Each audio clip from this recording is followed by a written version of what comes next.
যুবসাথী ভাতার জন্য আবেদনের প্রথম দিনে বালুরঘাট শহর সহ দক্ষিণ দিনাজপুর জেলা জুড়ে ভাতার জন্য আবেদনের লম্বা লাইন। রবিবার বালুরঘাট শহরের সুরেশ রঞ্জন পার্ক এলাকায় তৃণমূলের যুব নেতৃত্ব আবেদনকারীদের সাহায্য করার জন্য মোতায়েন রয়েছে ক্যাম্পে। 15 তারিখ থেকে 26 তারিখ পর্যন্ত এই ক্যাম্প চলবে, যেখানে যুবক যুবতীরা মাসে 1,500 টাকা ভাতার জন্য আবেদন করতে পারবেন। প্রথম দিনে যেভাবে মানুষের ভিড় লক্ষ্য করা গেছে, তাতে লক্ষ্মীর ভাণ্ডারের মতো এই প্রকল্পেও সাধারণ মানুষ ঝাঁপিয়ে পড়েছে তা স্পষ্ট। বেশ কিছু শিক্ষিত বেকার যুবক শিক্ষিতদের এই লাইনে ভাতার জন্য আবেদন করতে দেখা গেছে। অবশ্য তারা ক্যামেরার সামনে মুখ খুলতে চায়নি। পাল্টা সুকান্ত মজুমদার বলেছেন, সরকারের দেওয়া ভাতার জন্য সকলেই আবেদন করুন, কিন্তু তার সঙ্গে চাকরির আবেদন কি হবে সেই সংক্রান্ত প্রশ্ন করুন। তবে দক্ষিণ দিনাজপুরে কোথাও কোনো গন্ডগোলের খবর নেই। প্রচুর যুবক যুবতী প্রথম দিনে ভাতার জন্য আবেদন করছেন। কর্মসূচি হচ্ছে এবং আপনারাও আছেন, আপনারা কি করছেন এখানটায়?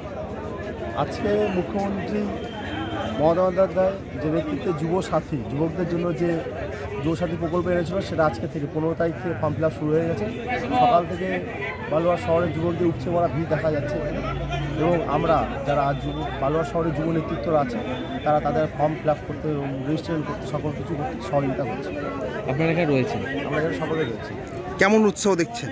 প্রচুর উৎসাহ যুবকদের, এবং এটি মুখ্যমন্ত্রী যে নতুন প্রকল্পটা তারা সদরে এটা গ্রহণ করেছেন, এবং তারা মনে করছেন এই প্রকল্পের মাধ্যমে তারা উপকৃত হবে।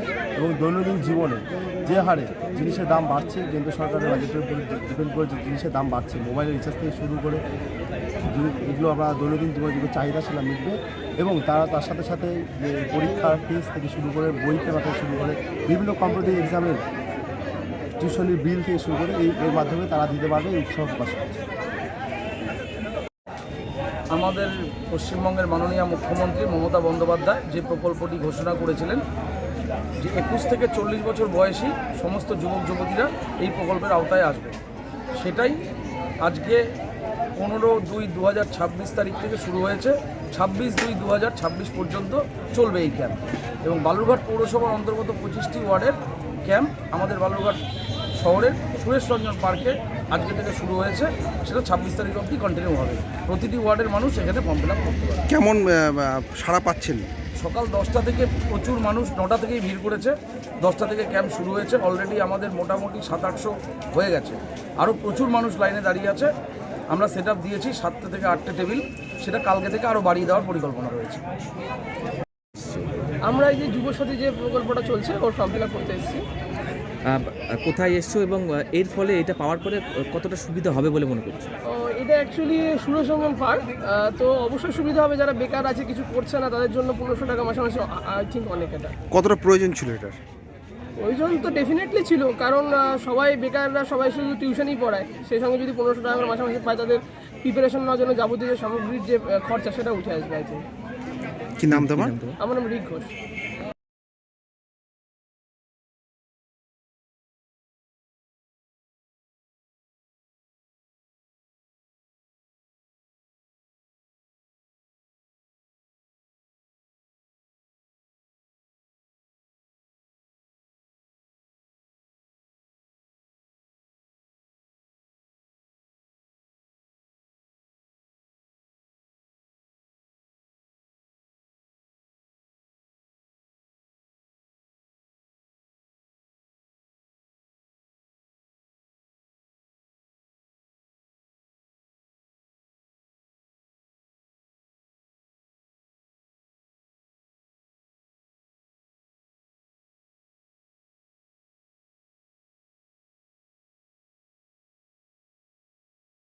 আপনার পরিবারের কোনো সদস্য কি নেশা বা দীর্ঘদিন ধরে মানসিক রোগের মতো সমস্যায় ভুগছেন? স্থায়ী সমাধান পেতে চান? তাহলে আজই চলে আসুন গঙ্গারামপুর পুনর্জন্ম নেশামুক্তি কেন্দ্র, কালদিঘি হিমঘরের পাশে। এখানে নেশা, মানসিক রোগের চিকিৎসা, পুনর্বাসন, মেডিটেশন, যোগব্যায়াম, কাউন্সেলিং ও ডাক্তারের পরামর্শ দিয়ে রোগীকে সুস্থ করে তোলা হয়। আপনার প্রিয়জনকে সঠিক পথে ফিরিয়ে আনতে সর্বদা পাশে আছে গঙ্গারামপুর পুনর্জন্ম ডি অ্যাডিকশন সেন্টার এবং চ্যারিটেবল ট্রাস্ট। আমাদের ঠিকানা দক্ষিণ দিনাজপুর, গঙ্গারামপুর, কালদিঘি হিমঘরের পাশে। যোগাযোগ 8670149220।